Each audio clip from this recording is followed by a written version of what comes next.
2021년 5월 6일 목요일 전반기 전도회를 위한 40일 작정 기도회. 오늘도 이 새벽에 하나님의 은혜가 충만하기를 기도합니다. 오늘은 사울이 침례를 받고 즉시로 한 일이라는 제목으로 은혜를 나누겠습니다. 하나님의 말씀 사도행전 9장 18절로 22절의 말씀을 보겠습니다. 즉시 사울의 눈에서 비늘 같은 것이 벗겨져 다시 보게 된지라. 일어나 침례를 받고 음식을 먹음에 강건하여지니라. 사울이 다메섹에 있는 제자들과 함께 며칠 있을새 즉시로 각 회당에서 예수의 하나님의 아들이심을 전파하니 회심한 사울은 이전과는 전혀 다른 삶을 살게 됩니다. 눈에서 비늘이 벗겨지며 다시 보게 됨과 동시에 그는 침례를 받았습니다. 하나님을 대적하던 자에서 하나님을 따르는 제자가 된 것입니다. 그리고 20절 말씀에 즉시로 각 회당에서 예수가 하나님의 아들이심을 전파했습니다. 그는 그가 갈 수 있는 모든 곳을 두루 다니며 복음을 전했습니다. 복음을 전하다가 매도 맞았고 감옥에도 갇혔고 돌에 맞아 죽을 뻔도 하였습니다.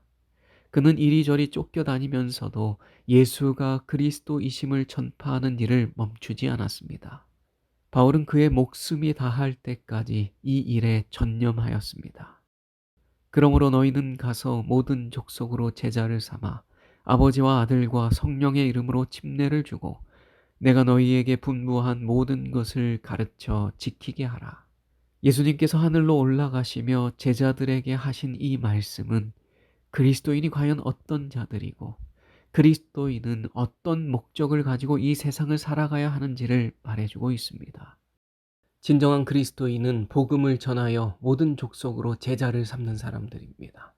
사도행적 1장에는 이런 말씀이 기록되어 있습니다. 교회는 사람을 구원하기 위해 하나님께서 세우신 기관이다.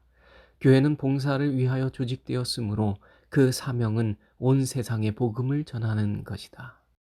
교회의 사명은 온 세상에 복음을 전하는 것입니다. 이것이 교회가 존재하는 이유이고 교회의 본질입니다. 그러므로 교회에서 이루어지는 그 모든 사역은 복음 전파에 초점이 맞추어져 있어야 합니다. 교회가 비본질적인 것에 집중하느라 본질인 복음 전파에 전념하지 않고 있다면 그 교회는 제 기능을 하지 못하고 있는 교회이고 그 교회의 교인은 본질에서 멀어진 것입니다. 우리의 사명은 복음을 전하는 것입니다.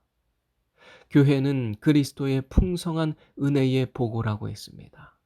교회는 하나님의 은혜와 축복이 넘치는 곳입니다. 교회는 어떤 회사나 기업과 같이 경제 원리로 운영되는 곳이 아닙니다. 교회는 우리의 이웃들에게 한없이 나누어 주고 끊임없이 흘려보낸다 할지라도 결코 가난해질 수 없는 곳입니다. 아무리 많이 나누어 줘도 더 많이 채워지는 곳이 교회입니다. 더 많이 나누어 주고 더 많이 흘려보내면 하나님께서 그것보다 더 많이 채워주시기 때문에 많이 나누고 많이 흘려보내면 흘려보낼수록 점점 더 많아지고 부자가 되는 곳이 교회입니다. 그런데 만일 교회가 가난해졌다면 그 교회는 하나님의 축복을 흘려보내지 않고 이웃에게 나누어 주지 않았기 때문일 것입니다. 교회는 그리스도의 풍성한 은혜의 보고입니다.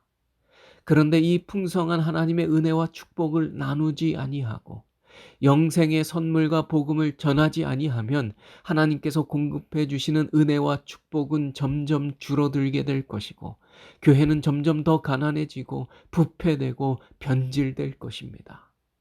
일하지 아니하고 나누지 아니하는 교회는 가난해질 수밖에 없습니다. 구약시대의 하나님은 이스라엘 백성들을 부르시고 그들에게 복음을 맡기셨습니다. 이스라엘 백성들은 온 세상에 하나님에 관한 지식을 전해야 했고 하나님의 축복을 나누어 주는 축복의 셈이 되어야 했습니다. 하나님은 이스라엘 백성들이 모든 민족에게 나누어 줄 수 있는 축복의 셈이 되도록 부르신 것이었습니다. 그러나 그들은 하나님께 받은 그 축복을 다른 민족들에게 나누어 주지 않았습니다. 사도행적 14페이지의 글입니다. 그들은 받은 바 축복을 세상에 나누어 주지 않았다. 그들은 그 모든 이점을 자신의 영광을 위하여 사용하였다. 그들은 유혹을 피하기 위해 세상과 담을 쌓았다. 이스라엘 백성들은 축복을 나누어 주지 아니하고 오히려 세상과 담을 쌓았습니다. 그들은 하나님에 관한 그 귀한 진리를 세상에 비추지 않았습니다. 그들은 오직 자기 민족만 구원을 받고자 했고, 자기 민족만 하나님의 그 축복을 받아 누려서 온 세상 위에 뛰어나야 한다는 이기적이고 교만한 마음을 품었습니다. 그리고 그 결과 그들은 어떻게 되었습니까? 유대 지도자들은 자신들이 지도받을 필요가 없을 정도로 지혜롭고 구원이 필요 없을 정도로 의로우며 그리스도께서 주시는 영광이 필요 없을 정도로 큰 영광을 가졌다고 생각하였다. 그리하여 구주께서는 그들이 남용한 특권과 그들이 경시한 사업을 그들에게서 거두어 다른 사람들에게 맡기셨다. 흐르지 않는 물은 썩게 되어 있습니다. 고인 물은 반드시 부패되고 맙니다. 하나님의 축복을 나누지 않았던 유대교는 결국 부패되고 변질되었으며, 그들만 가지고 있으려 했던 하나님의 축복과 구원의 선물은 그들에게서 떠나가게 되었습니다. 또한 하나님께서는 그 귀한 사업을 그들에게서 거두어 가셨습니다. 오늘날 우리 교회가 복음을 전하지 아니하고 주가 주신 사명을 경시한다면 우리는 어떻게 될까요? 실패한 이스라엘과 같이 부패하고 변질될 것이며 결국 하나님의 축복과 은혜, 복음과 영생을 모두 잃어버리게 될 것입니다. 이 책은 제자들 교회 전도 소그룹 이야기라는 책입니다. 이 책의 본문에는 이런 글이 있습니다. 빵 공장에서 빵을 안 만들면 그것은 이미 빵 공장이 아니듯 교회가 전도와 제자 삼는 일을 하지 않는다면 그것이 교회일까?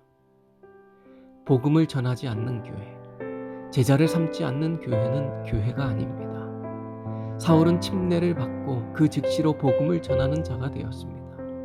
그는 복음 전하는 일을 잠시라도 지체하고 싶지 않았습니다.